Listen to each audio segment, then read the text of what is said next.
따라하겠습니다. 이번에는 기회를 놓치지 말자.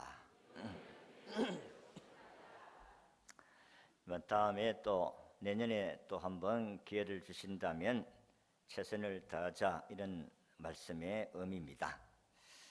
학자요, 정치가요, 목사요, 주한 미국 대사였던 제임스 레이니는 임기를 마치고 귀국하여 에머리 대학의 교수가 되었습니다.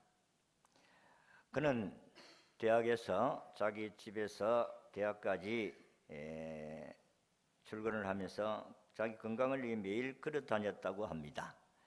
그래서 출퇴근하던 어느 날 쓸쓸하게 혼자 앉아있는 잔디밭에 의자에 앉아있는 한 노인을 발견하게 됩니다. 그래서 레이니는 노인에게 다가가서 다정하게 인사를 하고 말벗이 되어 주었습니다. 그 후에 그는 시간이 날 때마다 노인을 찾아가서 잔디를 깎아주거나 커피를 함께 마시면서 2년 동안을 교제를 나눕니다. 그래도 어느 날 출근길에 노인을 만나지를 못했습니다. 그래서 그 노인의 집을 방문하였더니 노인이 전날 밤에 돌아가셨다는 것입니다. 그는 곧바로 장례식장을 찾아가서 조문을 하면서 들은 이야기가, 이 노인이 바로 코카콜라 창립을 했던 회장이라는 사실을 알게 되었습니다.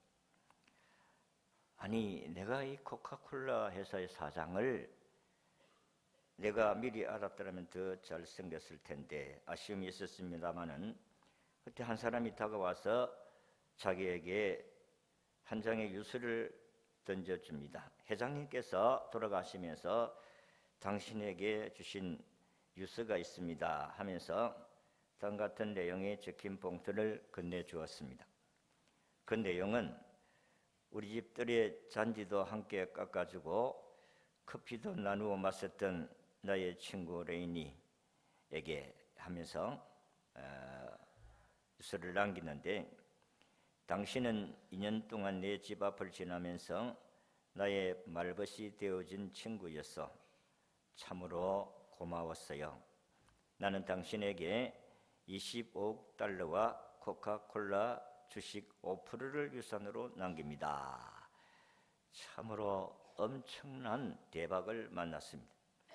제임스 레이니는 노인에게 베푼 따뜻한 마음으로 엄청난 부가 끌려 들어왔지만은 그 부에 도취가 되어 정신을 잃지 아니했습니다.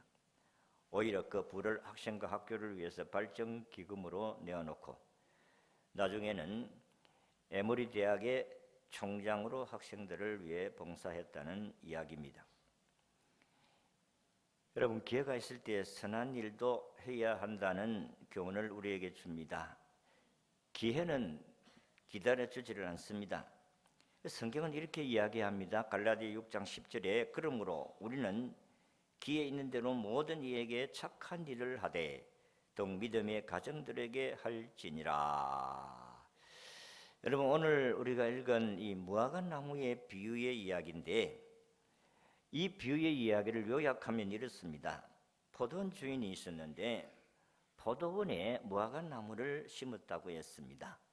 그런데 3년 동안 가꾸고 또 거름을 주고 했는데 열매를 맺지 못했습니다. 주인이 하루는 와가지고 포도원 지기에게, 야, 저거 잘라버려라. 열매도 없는 땅만 베린다. 그렇게 하셨습니다. 그때 포도원 지기가 주인에게 이렇게 청을 합니다. 주인님, 한 번만 더 기회를 주십시오. 이번에는 내가 더욱 정성껏 보살피고 잘 가꾸어서 내년에는 열매를 꼭 맺도록 하겠습니다. 그때 만일 맺지 않는다면 베어버리십시오. 이렇게 이야기를 했습니다. 이게 오늘 저나 여러분들이나 우리에게 주신 기회를 잃지 아니하고 최선을 다한다면 열매를 맺을 수가 있다 하는 것입니다. 오늘 이게 무화과 이 포도원의 주인은 하나님이시고 포도원 지기는 예수님이시고 무화과는 오늘 우리라, 이렇게 생각하면서 말씀의 교훈을 받고자 합니다. 그래서 오늘 아침 우리는 이 비유 속에서 자, 기회를 주시면은 그 기회를 놓치지 말아야 된다. 그런 의미에서 오늘 주제를 이번에는 기회를 놓치지 말자. 한번 따라하겠습니다. 이번에는 기회를 놓치지 말자. 이번에는 기회를 놓치지 말자. 자, 오늘 우리가 읽은 말씀에 하나님은 기회를 주시는 분이다 하는 것을 알 수가 있습니다. 오늘 6절에 보니까 포도원에 무화과를 심은 것이 있더니, 무화과 나무를 포도원에 심었다는 것은 그거 맞지 않습니다. 왜냐하면 무화과 나무가 자라면은 잘 갖고 자라면 12m까지 자란다고 합니다. 그러니까 잎이 무성하기 때문에 그 햇빛을 가리고 그늘을 가리기 때문에 포도원에서 이 나무는 그렇게 도움이 되지 않습니다. 또 뿌리도 깊이 박히고 넓게 퍼져지기 때문에 포도원에 유익을 주지 못하는 포도원에 왜 무화과를 심었겠느냐? 이것은 순전히 무화과 나무를 위한 것이다. 배려다. 잘 가꾸진 포도원에 무화과를 심어서 잘 가꾸고 돌보면은 열매를 많이 맺을 수 있다고 생각했다는 것입니다. 그러니까 포도원에 무화과 나무가 심겨졌다는 것은 무화과 나무에게는 그야 말할 수 없는 기회가 주어졌다는 것이 될 수가 있습니다. 그래서 아까도 이야기한 같이 무화과 나무는 우리지만은 그 당시에는 이스라엘 백성들을 의미합니다. 죄로 인해서 하나님과 원수가 된 존재들입니다. 지금도 하나님께 등 돌리고 살아가고 있지 않습니까? 예수를 안 믿고 엉뚱짓을 하고 있습니다. 세상 속에서 하나님을 기뻐하지 않은 일들만 저지르는 이들에게 하나님의 긍휼은 있을 수가 없는데도 하나님은 이 포도원에 무화과 나무를 심었다. 포도원, 하나님의 나라입니다. 하나님의 나라에 선택된 자로서 세움을 받게 되었다. 그런 말씀입니다. 무화과 나무를 포도원에 심었다. 이건 굉장한 특권이라 할 수가 있습니다. 기회를 주셨다는 말씀입니다. 하나님의 구원 역사의 일꾼이 될 기회를 그에게 주셨다. 오늘 임명을 했습니다마는 여러분들에게 한 해 동안 또 한 번 기회를 주셔서 일할 수 있는 영광을 얻었다. 이렇게 생각한다면 오늘 하나님께서 포도원 지기에게 한 번만 더 기회를 달라고 하는 그 포도원 지기의 말을 듣고 기회를 주신 것 같이 금년 한 해를 돌아보면서 우리가 열심히 하지 못한 부분들이 있다면 기회를 주신다면 최선을 다해야 되겠다. 이런 마음의 결단이 있기를 진심으로 바랍니다. 여러분, 사람이 살아가는 삶에 있어서 내가 생명을 연장할 수 있는 능력은 1%도 없습니다. 하나님이 잠을 자고 일어나면 내가 살아있다는 것은 하나님이 생명을 주셨다고 생각해야 됩니다. 그래서 자고 일어나면 하나님 오늘도 생명을 주심을 감사합니다. 그렇게 출발해야 되는 거예요. 하루의 삶의 시작은 하나님이 생명을 주셨기 때문에 살아가게 되는 줄로 믿습니다. 이스라엘 백성뿐만 아니라 우리 모두 다 그렇습니다. 하나님께서 그리스도 예수 안에서 우리를 포도원에 심었습니다. 하나님의 나라의 백성으로 심었다는 것입니다. 죄인이었고 이방인이었고 우리는 하나님의 사랑을 받을 수 없는 사람들이었는데 하나님이 우리를 선택하셔가지고 예수 믿어 하나님의 나라, 하나님의 포도원에 우리를 심었다. 그렇으므로 우리가 이 포도원에서 무화과는 외인입니다. 그렇다면 남의 동네 와서 거기에 누린다고 하면은 열매라도 맺어줘야 되잖아요.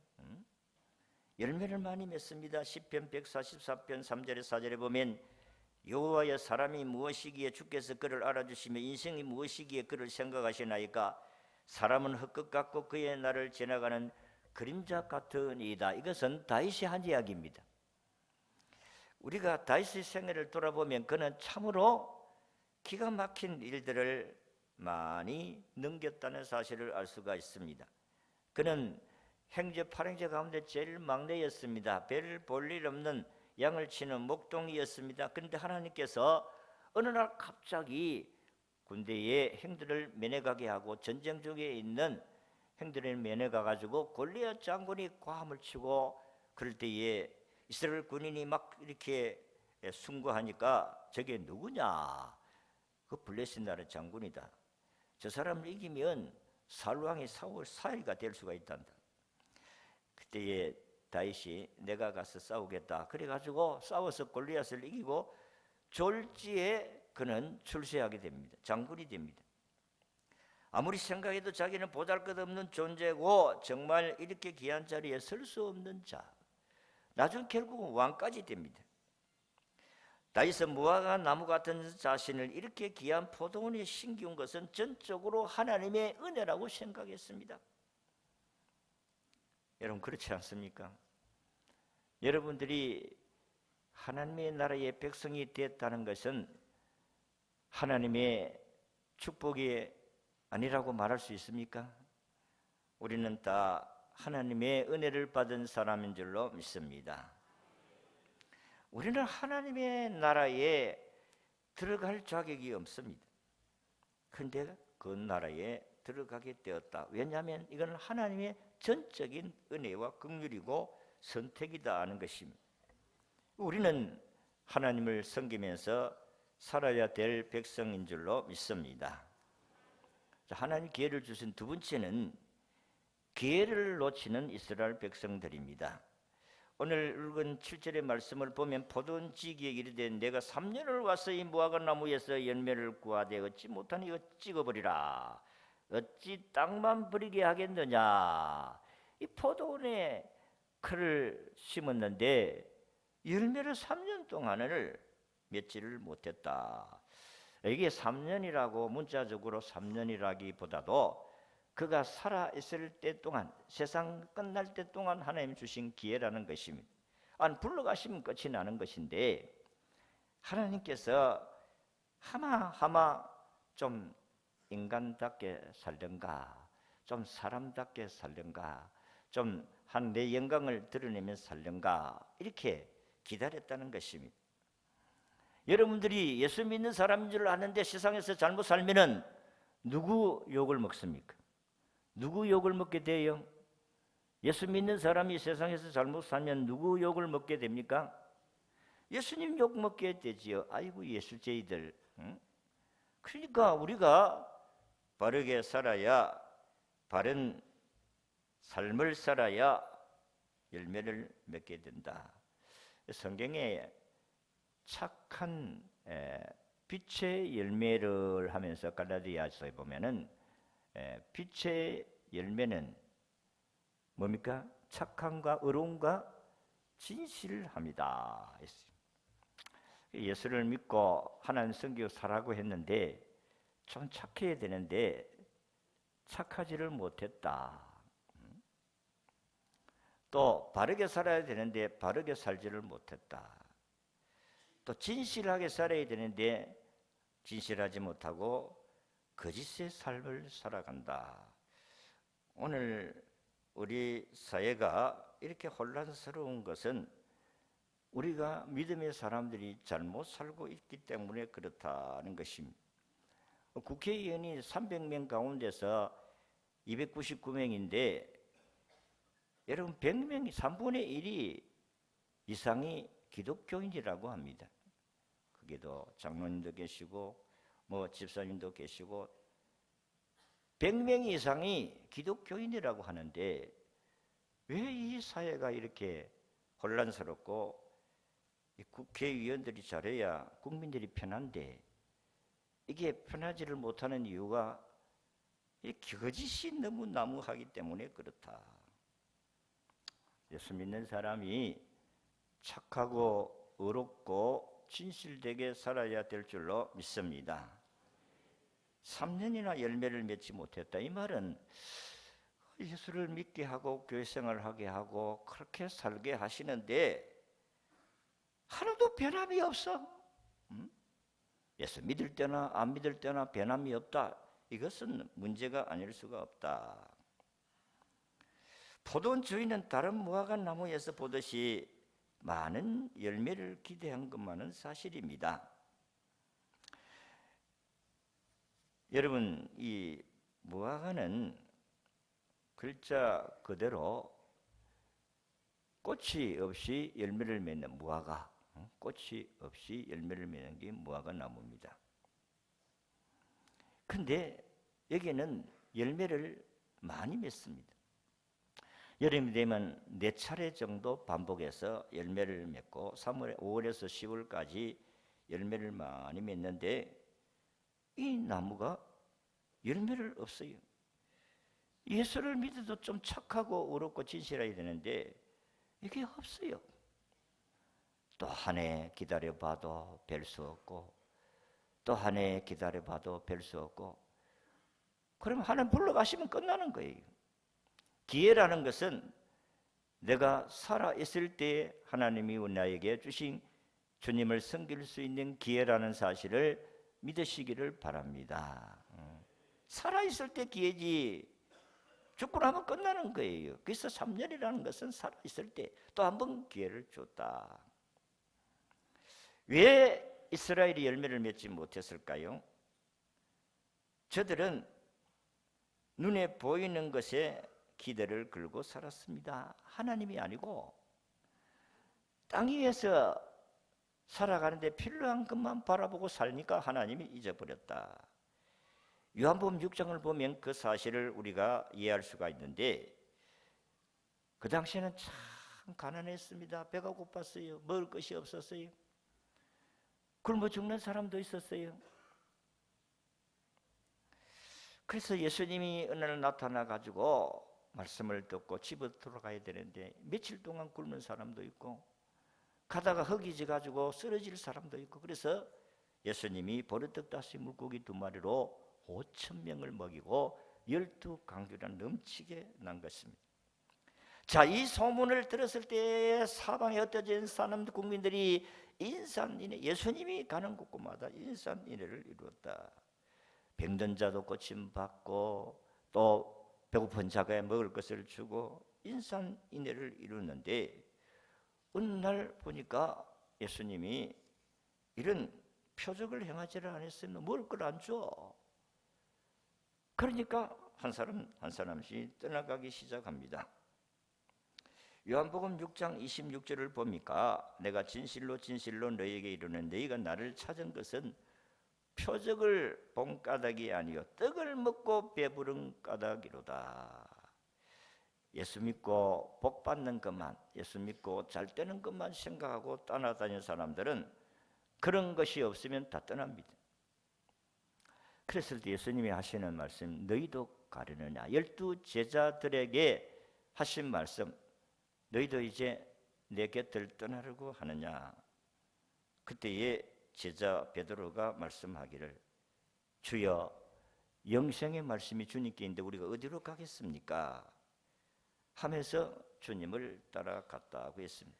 그래서 예수님은 내가 제사장들에게 고난을 받고 죽는다. 그러나 삶은 다시 난다. 이런 이야기를 그때부터 하기 시작했습니다.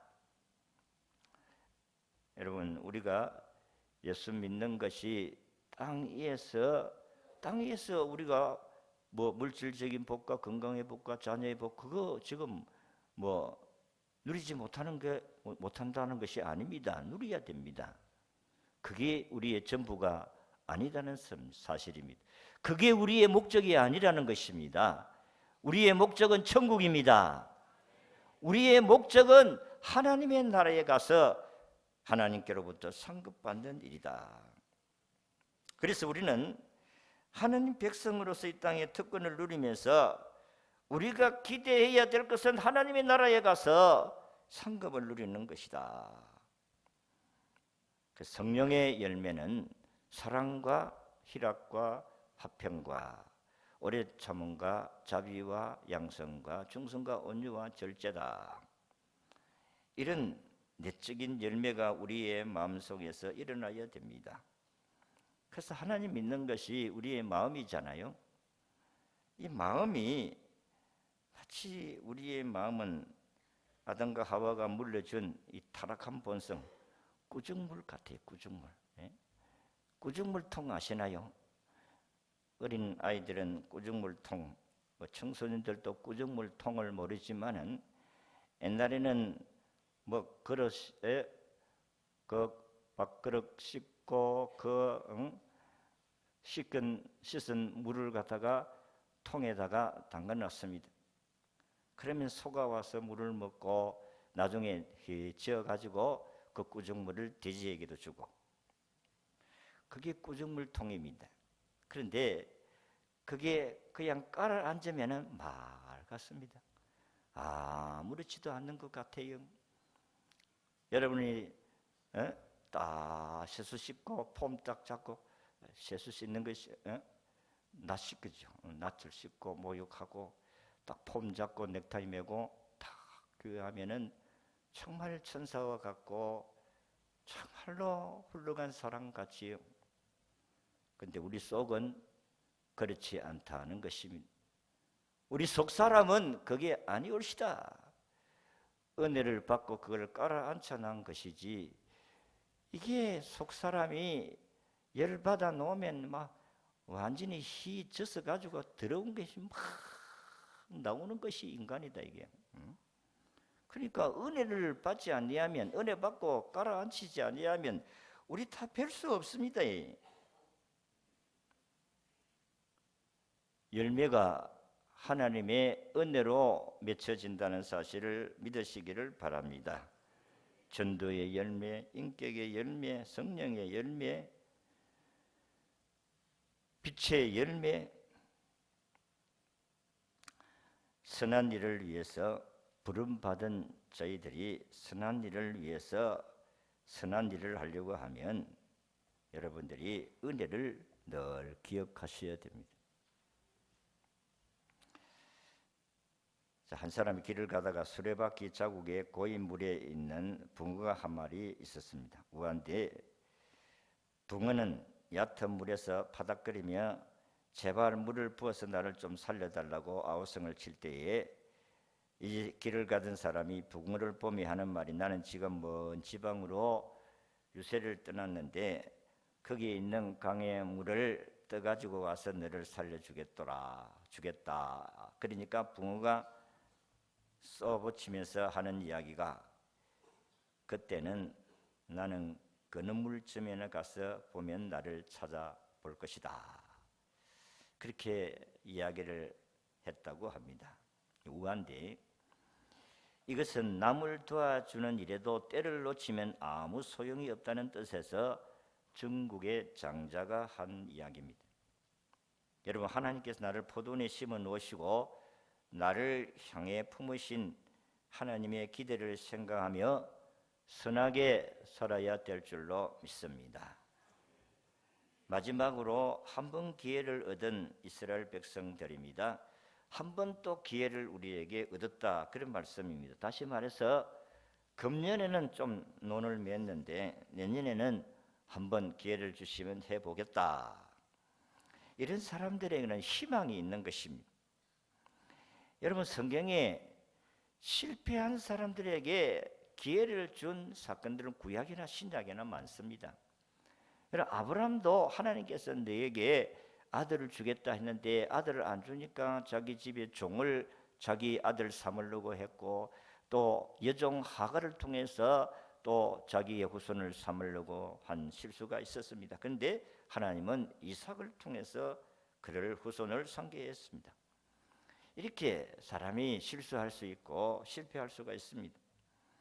모세는 살인자 아니겠어요? 그럼에도 불구하고 하나님이 그를 사용하시고, 또 그는 시내산에 올라가 40일 동안 금식 기도를 하고 그는 십계명을 가지고 내려왔는데 이스라엘 백성 금송아지 만들어 놓고 우상 숭배하니까 그걸 던져가지고 완전히 파괴해버렸습니다. 부숴버렸어요. 그래서 하나님이 또 기회를 올라오느라 해가지고 또 40일 기도하고 십계명을 받아가지고 내려오는 장면을 볼 수가 있습니다. 신약에서도 보세요. 요한복음 8장에 가늠하다가 현장에 잡힌 여자를 사람들이 돌로 들고 예수님께 왔습니다. 율법에 의하면 가늠한 여인은 돌로 쳐 죽이라고 하는데 어떻게 하시겠습니까, 주님? 그때 주님은 너희들 가운데 죄 없는 자가 돌로 치라. 그래서 사람들이 돌아보니까 자기들 죄가 있는 줄 알고 다 돌을 놔놓고 갔더라고 했어요. 여인을 보고 야, 너희에게 돌로 가지고 너를 죽이려고 하는 자들 어디 갔느냐? 없나이다. 나도 너를 정죄하지 아니하니 가서 다시는 죄를 범치 말라. 그렇게 기회를 주셨습니다. 또다시 실수했지만은 또다시 게을렀지만은 하나님 앞에 새롭게 살아갈 수 있는 기회를 주셨다고 했습니다. 그렇다면 오늘도 우리는 2019년을 돌아보면서 내가 하나님 앞에 최선을 다해 열매가 없었다면 또 한 해를 주신다면 내가 이번에는 기회를 놓치지 아니하여야 되겠다 하는 결단을 가지는 시간이 되어질 수 있기를 바랍니다. 하나님 우리 기회를 주시는 거예요. 살아있을 동안에 기회가 있는 거예요. 죽으면 끝납니다. 내년에 또 어떤 일이 우리에게 일어날지 아무도 알 수가 없습니다. 내년에는 참 국민들이 참 고통스러운 한 해가 안 되겠나 그런 생각이 들어요. 응? 어쨌든 우리가 기도를 많이 해야 되겠습니다. 하나님이 우리에게 기회를 주시는데 착하고 의롭고 진실되게 살아갈 수 있게 해 주시겠다고 했습니다. 기회를 놓쳐서는 안 됩니다. 한 번 기회를 주신 이 기회를 최선을 다해서 살다가 하나님의 나라에서 상급을 누릴 수 있는 저와 여러분이 되시고 또 연말 되면은 시상도 합니다. 오늘 저녁에 구역별로 시상하고 개인적으로 시상하는데 어떻게 하면 금 5톤을 탈까? 나도 한번 내년에는 도전을 해보자. 금 5톤 땅을 파지 금 5톤 놓겠어요. 금 5톤도 타고 금 3톤도 타고 5톤이면 20만 원 쓰면 금 한 돈 20만 원에도 100만 원이지. 여러분 하나님이 주신 기회를 여러분들이 새해에 기회를 주신다면 최선을 다해서 열매를 맺어 하나님께 영광 돌리는 저와 여러분이 되시기를 진심으로 바랍니다.